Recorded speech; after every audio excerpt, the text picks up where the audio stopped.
Саламатсыңдар ма, достар, қалайсыңдар? Ал замандастар, менің әңгімемді күткен боларсыңдар. Мен деген мына жаңада ашқан каналымды деген ешкім қарамайды. Иә, ешкім қарамайды, ешкім лайк баспайды маған. Иә, замандастарым көрмей жүрген болар деп мен күліп қоямын.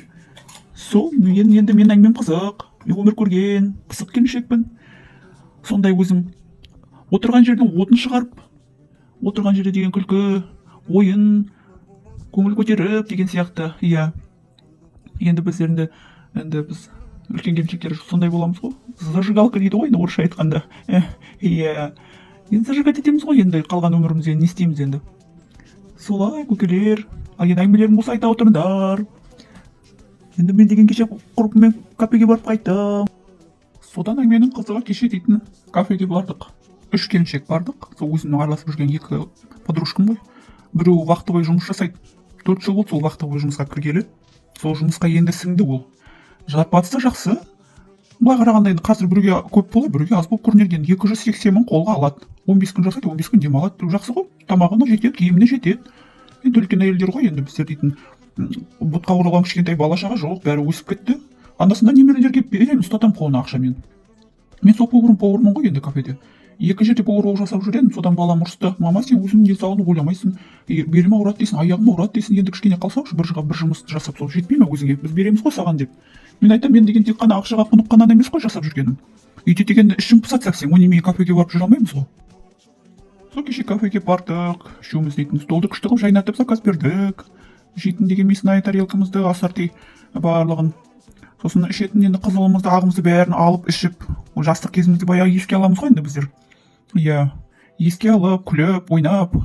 Иә, сол енді рахат өмір қазір ғой сүріп жатқанымыз. Бала кішкентай балдар кішкентай кезде енді қиындық көрдік қой, аштықты да көрдік, жоқтықты да көрдік. Баймен тұрғанда байдың рахатын көрген жоқпыз. Бай дейтін қаңғыды, бай деген сабады, карта ойнады, картаға үйдегі заттардың барлығын дейтін картаға сал жүретін еді. Бізде сал жүрмегеніне шүкір деп кейде қазір есіме түссе жыным келеді. Сол енді қазір енді өзім үшін өмір сүремін. Қазір деген біреу мені өсектей ма, мені біреу дейтін боқтай ма, маған деген мейлі, айтса айта берсін. Адамның аузы деген не айтпайды, айтады да қояды. Ит үреді, керуен деген жүре береді. Иә. Кафеге бардық кеше. Ақ пен қызылды әйтеуір іші билеп, мен деген билеп жүрсем, бір жастау келген ер азамат, анандай жерде келесі столда дейтін 4 ер азаматтар отырды. Сол шамалы, енді қатты жаста емес, қатты кәрі де емес. Ішінде енді бізден кішілеу де бар, біз шамаласы да бар. Жастау келіп маған қылмың билейді, маған қасыма келіп. Өте әдемі екенсіз, жақсы билейсіз, сізге манадан бері көзім түсіп отыр деп. Мен айтамын, рахмет, бірақ деген енді жас болғанда сен нешедесің десем, мен деген 44-демін дейді. Мен айтамын, шамалап көріп отырмын ғой менен кіші екенін деп. 52-демін десем, айта алмайсың, 52 бере алмаймын сізге, әрі кетсе 45-47 деп. Енді маған сондай приятно болып қалды әрине. Біздер енді әйел адам құлақпен жақсы көреміз ғой, құлаққа жағымды сөз айтса қалай түсеміз. Иә, сол билеп екеуміз дейтін вальс те билетіп, былай жылдам билерді де билеп, сосын біздің столға олар деген подарок ретінде коньягын сатып алып, жаңағы коньягын заказ беріп бізге подарок ретінде берді. Сосын айтады ана официант бала, ана столдағы ер азаматтар сізге подарок беріп жүрді деп. Мен деген рахмет деп мәз болып отырық. Сол деген билеп, күліп, ойнап, ана әлгі жігіт деген маған келіп номерімді сұрады. Таныстық екеуміз. Ол жігіт деген налоговыйда жасайды екен. Отбасымен тұрмайды екен. Енді өтірікшінің тағы да айта алмаймын ғой, кесіп пішіп. Енді барлығы да айта салады ғой, отбасым жоқ деп. Ондайдың барлығын енді бастан өткізгенбіз. Отбасыммен тұрмаймын деді. Бала шағам бар, алимент төлеймін деп отыр. Сол өте ақжарқын, өте жүзіңіз жылы, көрікті әйел екенсіз. Иә, сізбен деген тағы бір жолығып, осылай отырсақ қалай болады деп маған менен осы номерімді алып, сөйтіп маған жазды. Иә, енді мен айтамын, болады ғой, енді менің басым бос дедім.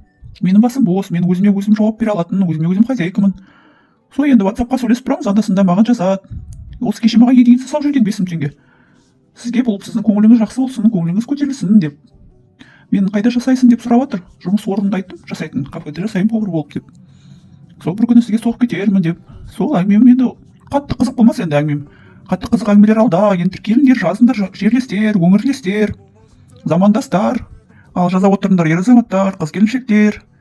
Сендер қай өңірден боласыңдар, қандай өмірлеріңде қандай қызықтар бар. Иә, енді жасырмай осы каналды аштым ғой, енді бүкпей жасырмай айтамын деп. Ал жаза отырыңдар енді сіздерде. Сендерге әңгімемді бөлістім.